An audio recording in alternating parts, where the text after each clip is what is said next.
সেই বুড়ো রাজনীতিবিদদের মতো প্রথাগত রাজনৈতিক দলের মতো মিথ্যা প্রতিশ্রুতি আমরা আপনাদের কাছে দিয়ে যাব না আজকে এখানে। আমরা শুধু বলতে এসেছি, আমরা জানি আপনাদের সমস্যাগুলো কি, আমরা জানি আমাদের সমস্যা কি, বাংলাদেশের মানুষের সমস্যা কি।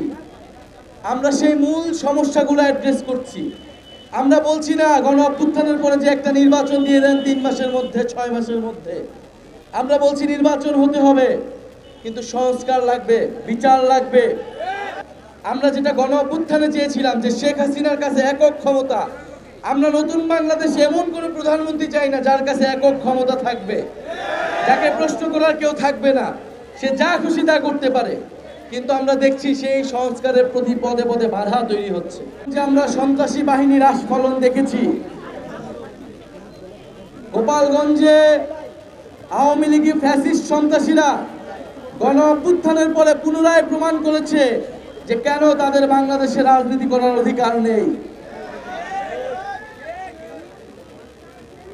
প্রিয় মানিকগঞ্জবাসী, গণ অভ্যুত্থানের পরে আমরা নতুন বন্দোবস্তের কথা বলেছিলাম, আমরা এখনো সেটাই বলছি। গণ অভ্যুত্থানে হয়তো আমাদের সাথে অনেকেই ছিল, অনেক অংশীদার ছিল,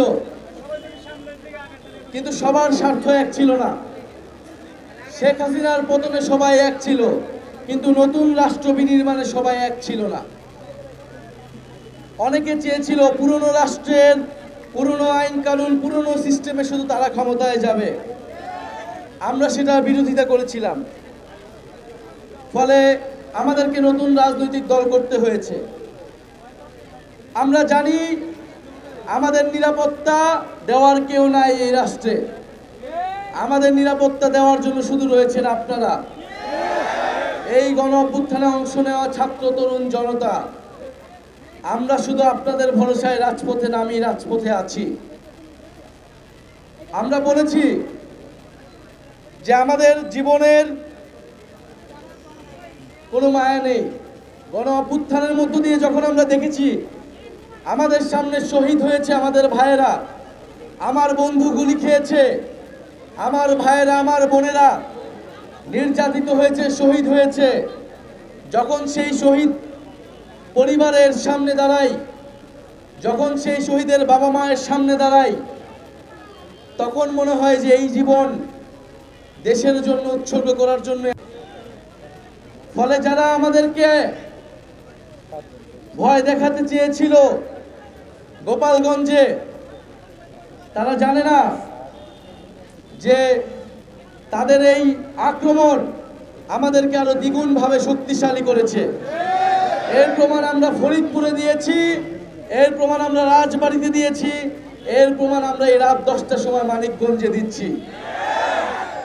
প্রিয় মানিকগঞ্জবাসী, এই মানিকগঞ্জে আপনারা অসীম সাহসিকতার সাথে ফ্যাসিস্ট আওয়ামী সরকারের বিরুদ্ধে লড়াই করেছিলেন। আমরা জানি 4 আগস্টই মানিকগঞ্জ আওয়ামী মুক্ত হয়ে গিয়েছিল। মুক্তিযুদ্ধের সময় 13ই ডিসেম্বর মানিকগঞ্জ পাকিস্তানি হানাদার মুক্ত হয়েছিল। মানিকগঞ্জ বাংলাদেশ থেকে এক ধাপ এগিয়ে থাকে, কিন্তু সেটা যেমন লড়াই প্রতিরোধের ক্ষেত্রে, উন্নয়নের ক্ষেত্রে আমরা সেটা দেখি না। উন্নয়নের ক্ষেত্রে যেন মানিকগঞ্জ 2 ধাপ পিছিয়ে থাকে। আমরা সেই বন্দোবস্তের পরিবর্তন ঘটাতে চাই। মানিকগঞ্জবাসী কি আমাদের সাথে আছে? মানিকগঞ্জবাসীর বেড়িবাঁধের দাবি রয়েছে, সেতুর দাবি রয়েছে, রাস্তাঘাট উন্নয়নের দাবি রয়েছে। আমরা বলছি না জাতীয় নাগরিক পার্টি 5 মাসের একটা রাজনৈতিক দল আপনার সব দাবি পূরণ করে দেবে। সেই বুড়ো রাজনীতিবিদদের মতো প্রথাগত রাজনৈতিক দলের মতো মিথ্যা প্রতিশ্রুতি আমরা আপনাদের কাছে দিয়ে যাব না আজকে এখানে।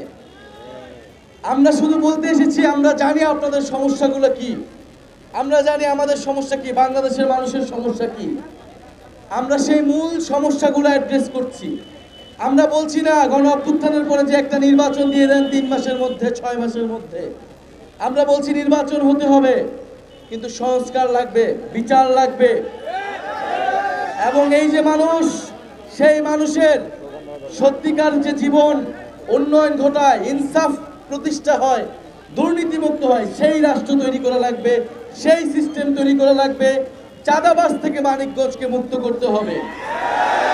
প্রিয় মানিকগঞ্জবাসী, আমরা বলছিলাম আমাদের যে সংসদ রয়েছে সেটাকে 2 কক্ষ বিশিষ্ট করতে হবে, উচ্চ কক্ষ, নিম্ন কক্ষ, এবং উচ্চ কক্ষ পিআর সিস্টেম করতে হবে।